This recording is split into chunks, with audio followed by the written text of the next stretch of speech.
Baik Bapak Ibu Guru, Assalamualaikum warahmatullahi wabarakatuh. Bapak Ibu Guru semuanya, semoga sehat selalu dan dimudahkan rezekinya. Bapak Ibu, kita saat ini memasuki momen yang sering bikin deg-degan ya. Menjelang pada tanggal 15 Februari ini, hari ini. Kenapa tanggal ini penting? Karena berdasarkan informasi yang beredar di jalur admin info GTK atau DBL, setiap bulan ada penarikan data yang dimulai sekitar tanggal 15. Nah, artinya apapun yang terjadi di data kita, rombel, kemudian siswa, sampai jam mengajar, itu bisa kita kebaca di penarikan berikutnya. Nah, di video ini saya tidak akan bikin Bapak Ibu tambah panik. Saya justru mau bantu Bapak Ibu mengamankan data karena ada 5 poin yang baru disampaikan dan ini sering banget dari sumber masalah. Nah, mulai dari siswa pindah rombel, kemudian pecah rombel di tengah semester, sampai yang paling sensitif yaitu arisan jam ya, yang bisa bikin guru itu yang sudah valid malah ikut jadi tidak valid. Jadi pastikan tonton sampai selesai karena di akhir nanti saya akan rangkum jadi checklist langkah yang cepat dan bisa Ibu lakukan supaya info GTK itu lebih aman dan pencairan tidak tersendat. Nah, tapi sebelum saya membahas ini lebih dalam, saya mau menginformasikan kepada Bapak Ibu dosen bahwa bagi Bapak Ibu dosen yang ingin mendownload e-book yang bisa digunakan untuk pegangan guru dalam mengajar, pegangan siswa untuk belajar, modul-modul PPG, buku-buku PAUD, kemudian e-book yang bisa untuk meningkatkan kesejahteraan Bapak Ibu Guru bisa mendownloadnya melalui link yang sudah saya sediakan pada deskripsi dari video saya ini.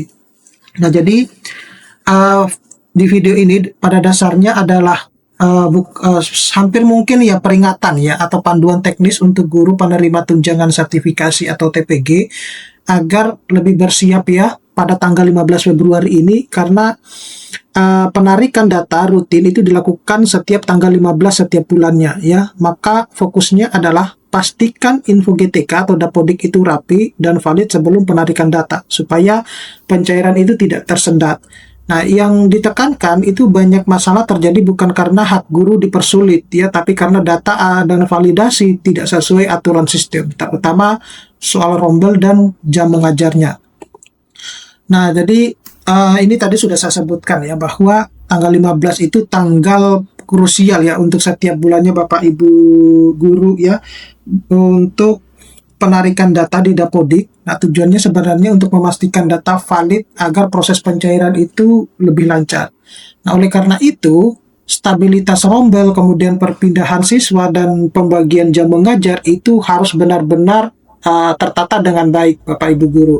Nah, catatan pentingnya, Bapak Ibu Guru harus menghindari ini ya, praktik yang memicu data rancu ya. Yang paling sering terjadi itu adalah arisan jam. Kemudian rombel itu tiba-tiba berubah di tengah-tengah jalan gitu. Nah, ini yang bisa membuat Bapak Ibu Guru itu datanya kemudian tidak valid. Nah, kemudian kalau sudah tidak valid begini, yang ngomel-ngomel itu siapa? Kembali lagi ke guru.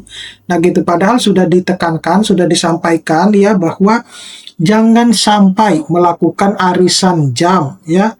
Kemudian jangan sampai rombel itu tiba-tiba berubah di tengah-tengah jalan itu.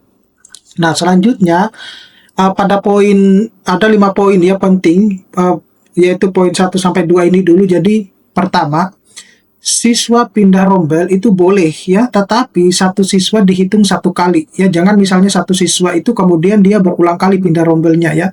Nah, jangan pindah-pindah setiap bulan. Kemudian implikasi, jadi perpindahan berulang itu dapat membuat struktur rombel dan validasi itu tidak terlihat wajar. Itu yang pertama. Yang kedua itu pecah rombel di tengah semester. Jadi diupayakan jangan dilakukan kecuali sangat urgent ya. Nah, implikasi perubahan rombel saat pembelajaran itu sudah berjalan, kemudian berisiko mengganggu validasi pembagian mata pelajaran ataupun jam pelajaran, terutama bagi Bapak Ibu guru yang ingin mencapai ini ya 24 jam tatap mukanya itu. Nah, jadi pastikan bahwa ini tidak tergeser gitu kan hal ini. Nah, untuk poin 3 sampai 5, jadi guru yang sudah valid misalnya dari jam mengajarnya sudah terkunci atau aman, nah selama ini tidak diambil atau jangan diganggu lah gitu ya. Ada kalanya ini yang terjadi arisan jam itu di sini, jadi dia sudah valid, kemudian ya mungkin mau bantu temannya ya, sehingga dia mau jam rombelnya itu diberikan ke temannya, itu tidak diperbolehkan gitu. Kemudian peringatan arisan jam ya, jadi memindah jam guru valid ke guru yang lain. Ini disebut dilarang dan bisa membuat status itu bisa berubah. Nah, ini yang kemudian banyak terjadi di bulan Januari ya, Bapak Ibu guru. Makanya yang teman-teman yang di bulan Januari belum cair itu, coba pastikan apakah Bapak Ibu guru itu melakukan arisan jam ini. Nah, kemudian yang keempat itu kesalahan entry tertentu yang bisa diatasi sistem dengan mekanisme automatic unlocking ya.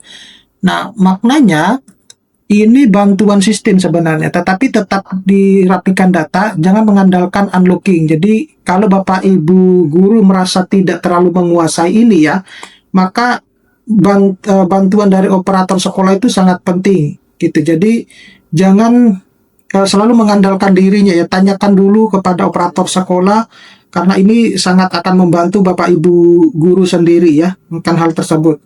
Kemudian yang poin kelima itu yang seringkali ini adalah banyak salah paham. Jadi perlu literasi sistem validasi agar tidak salah langkah dan tidak panik. Nah, sekali lagi kalau Bapak Ibu merasa bahwa belum menguasai ya hal ini, ya udah jangan dilakukan secara mandiri, tapi mintalah bantuan dari operator sekolah gitu. Ini penting buat Bapak Ibu guru ya, karena yang sering kali terjadi kesalahan itu justru informasi update-nya di Dapodiknya gitu ya.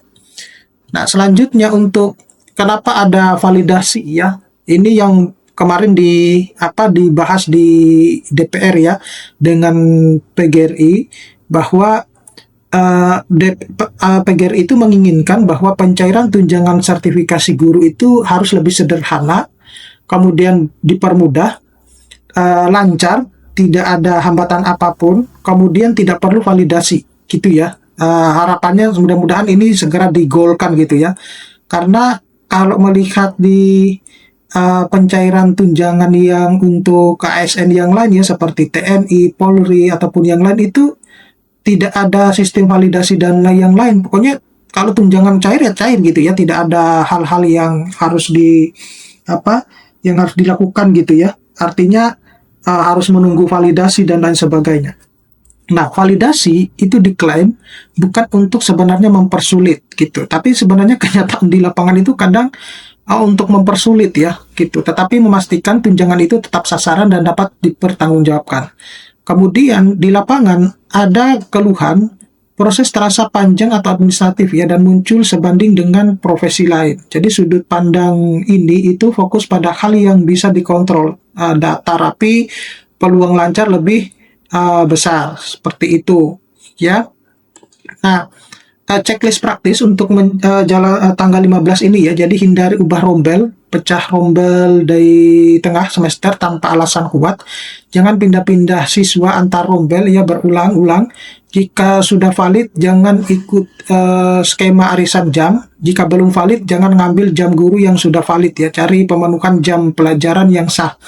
Koordinasi dengan operator, semua perubahan harus konsisten dan terdokumentasi. Jika ada salah input, cek ulang dan rapikan unlocking, bukan jaminan sistem. Oke, saya kira cukup sekian Bapak Ibu guru, mudah-mudahan ini bisa bermanfaat. Nanti akan ketemu pada video-video selanjutnya. Saya Iri, Assalamualaikum warahmatullahi wabarakatuh.